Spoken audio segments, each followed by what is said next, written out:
Welcome, today in front of me Oppo A16 and I'll show you how to remove SIM pin from SIM card on this device. So now just to activate the SIM card you should enter your pin code. In my case that's from 1 to 4. And now we just should open the settings and scroll down here to the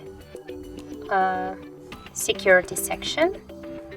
Now just here you will see the SIM card lock section tab there, and just to remove the SIM pin from your SIM card, click once on the switcher and here enter your currently password. In my case that's from 1 to 4, and then click here to OK.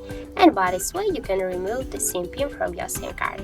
So that's it, that's how it looks. Thank you guys for watching, and if you find this video helpful, don't forget to leave a like, comment and to subscribe our channel.